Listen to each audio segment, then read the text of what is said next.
The figure dropped the girl's hand and let the other hand fall to its side. It just stood there for a moment, and then it began to chuckle quietly.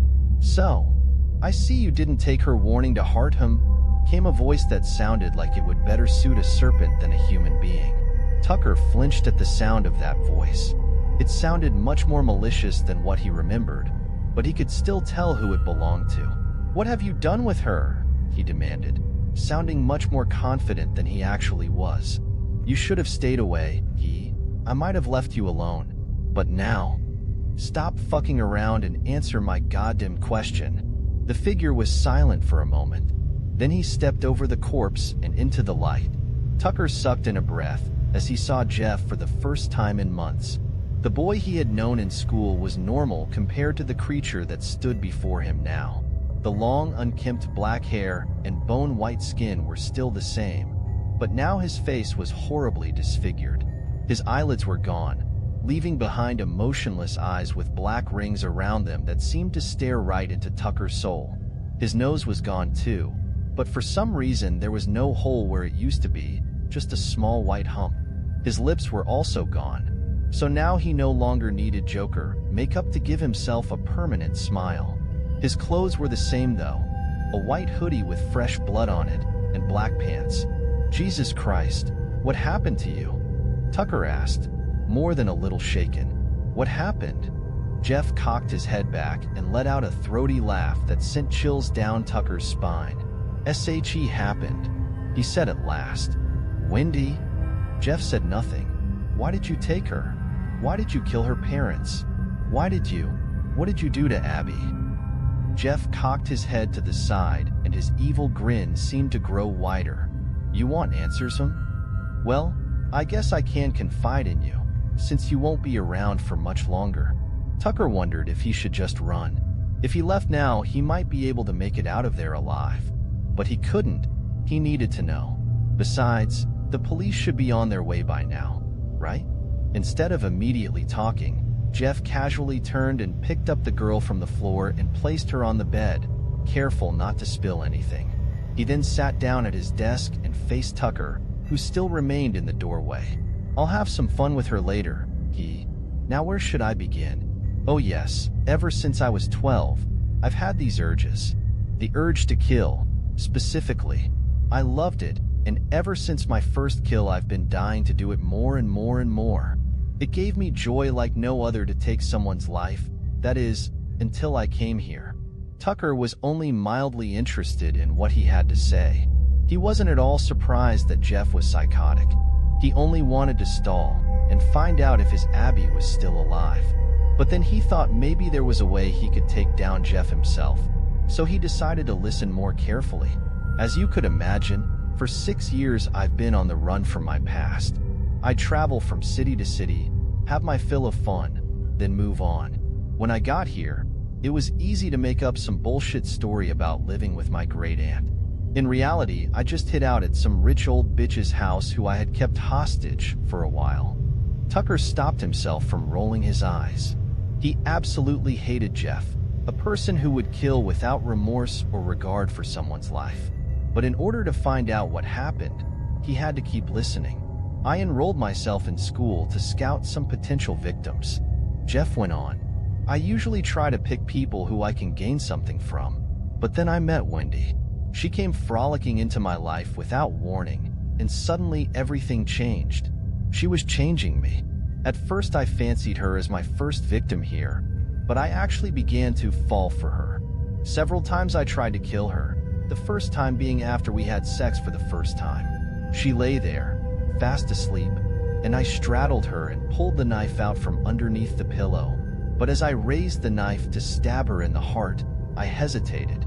I saw how beautiful she looked sleeping so peacefully, and I hesitated." Tucker noted how Jeff's voice had changed over the course of him telling this story. He almost sounded normal, like a normal person struggling with their feelings.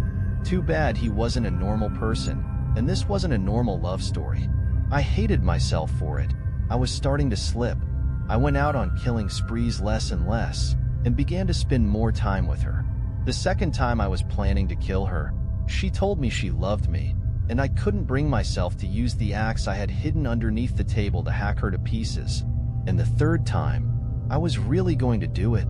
Tucker perked up again at the change of tone in Jeff's voice. He figured he knew what story Jeff was about to tell now. I had to get rid of her so that I would be able to freely do what I wanted. I couldn't allow myself to have feelings for her. It was changing me and I didn't like it. So I planned everything out so nothing would go wrong this time.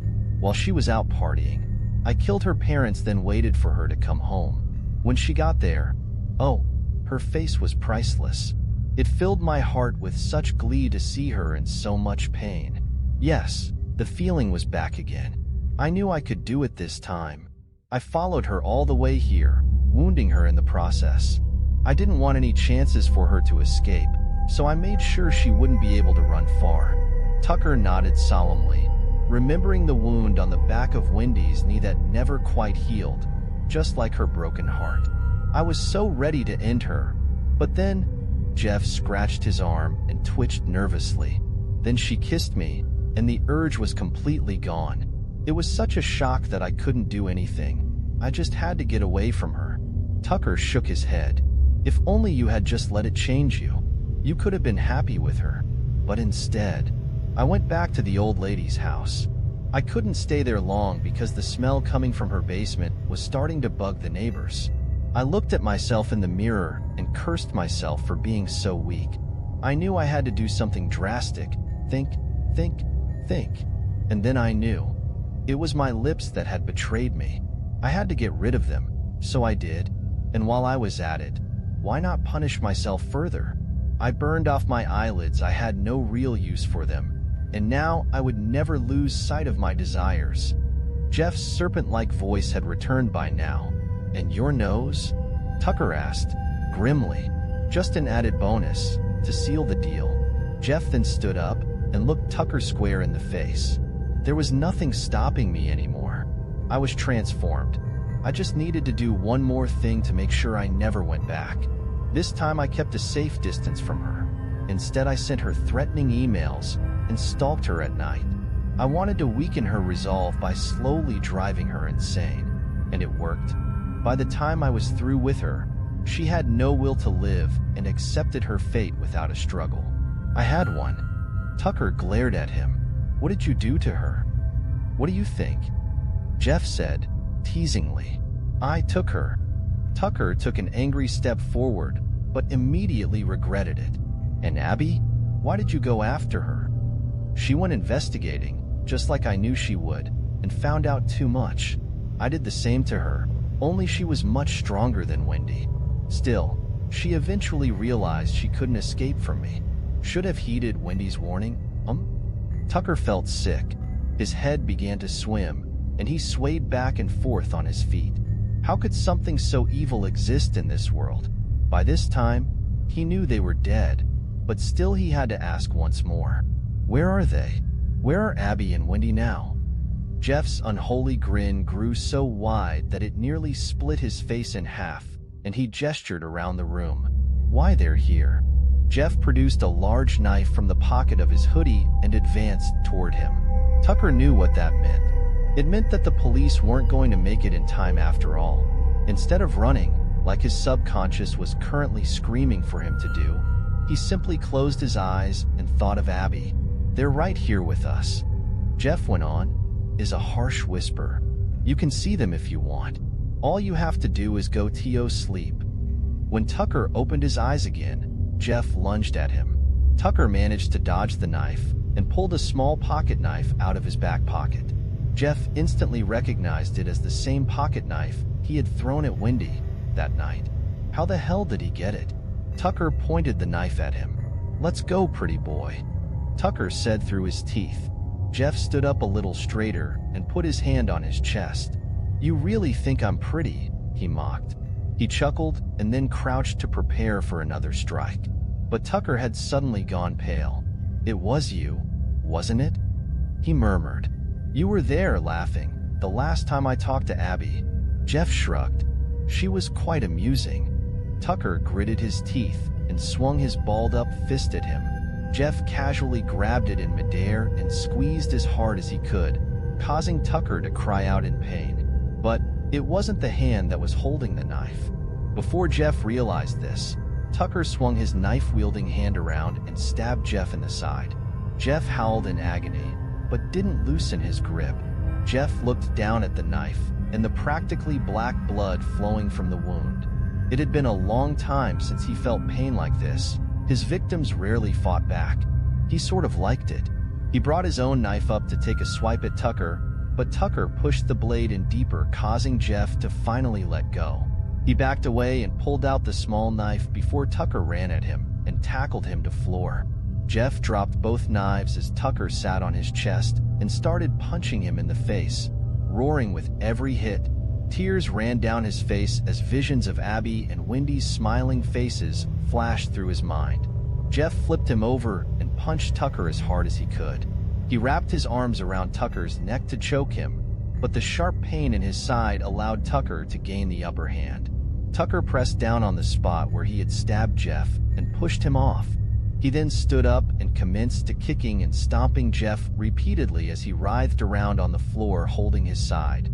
Getting exhausted, Tucker straightened up and walked over to where the bloody pocket knife lay. Crouching down to pick it up, he sighed.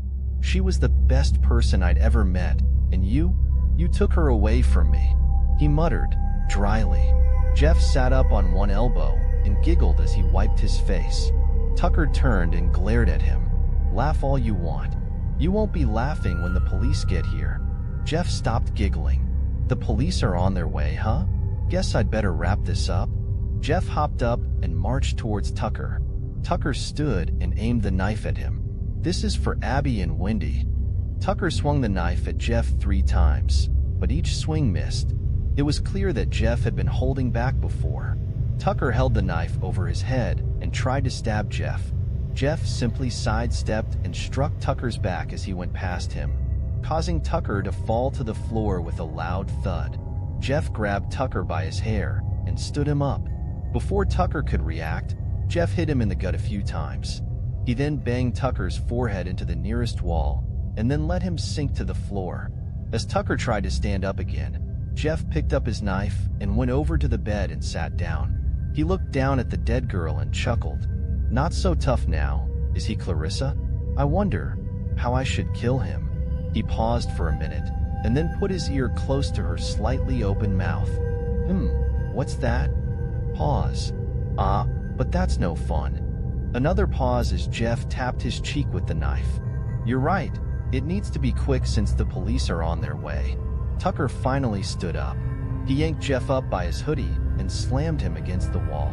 He raised the pocket knife, preparing to take a life for the first time. Now die, motherfucker. Tucker was just about to sink the knife into Jeff's heart when a sound in the distance stopped him. It was the sound of police sirens, meaning that his saviors were almost there. He was only distracted for a moment, but it was long enough for Jeff to turn the tables on him. Before Tucker could even breathe a sigh of relief, Jeff knocked the knife away and turned him around in 2 quick moves. He covered Tucker's mouth with one hand and held the knife to his throat with the other. As Tucker fought to get free, Jeff whispered in his ear, "Now, you can join Abby in the land of dreams and nightmares," Jeff said, as he slid his knife across Tucker's throat. "Sleep forever." Tucker's body went limp, and Jeff wasted no time in hoisting him up and carrying him through the small door. He cringed a bit from the pain in his side, but he knew that there wasn't much time. Through that door was a smaller room with nothing but a metal operating table in it. He would often use this room to torture his victims before finally finishing them off. A small sound escaped from Tucker's lips. "Hey, Abby, I'm so sorry." Jeff realized that he was still hanging on to life by a thread. He laid him out on the table and quickly tied his hands and feet down. That way, he could just lie there and bleed to death. He ripped the bottom half of Tucker's shirt off and wrapped it tightly around his waist to use as a bandage for his wound. Jeff started to leave as he heard the front door open downstairs, followed by 2 voices. But he had an idea. He wanted to leave his mark on this little town before he left for good. He dipped 2 fingers into the pool of blood that was forming under Tucker's neck and wrote one final message on the wall. "Jane, I've got something over here." he heard a female voice yell. "Time to leave." Jeff quickly grabbed everything he needed, which was only the computer, as he had no other belongings besides his knife, and blew out the candle. He slipped out of the room. He didn't need the light because he knew the house like the back of his hand, and quickly hid in a trap door that blended in with the hallway just as two cops, an older male and a young female, came up the stairs. As he had hoped, although they shined their flashlights over the door, they did not notice it.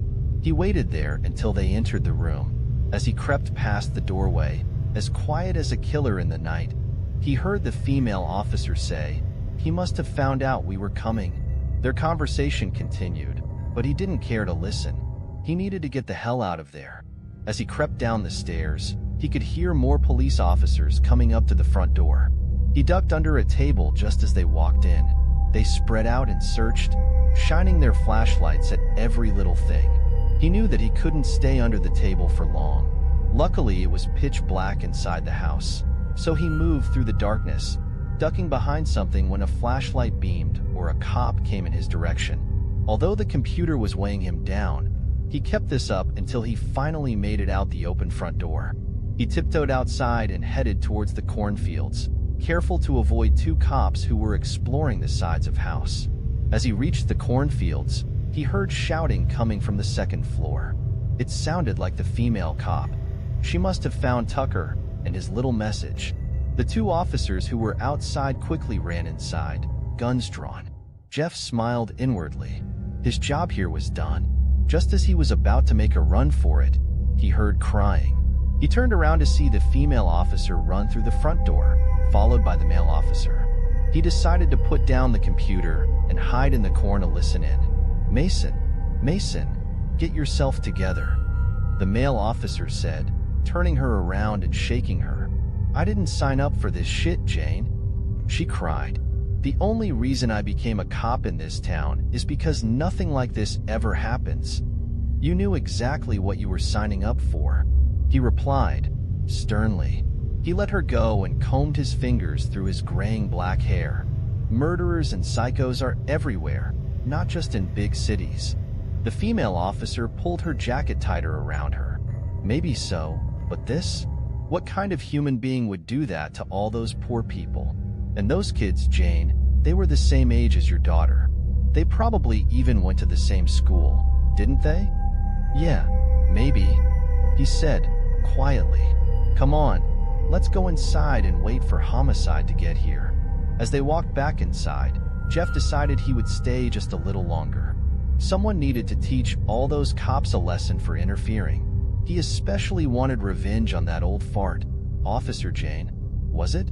He'll teach that bastard a lesson for calling him a psycho, starting with his little daughter. Jeff wiped the blood off his knife and grinned as he slunk back into the shadows to plan what he would do next.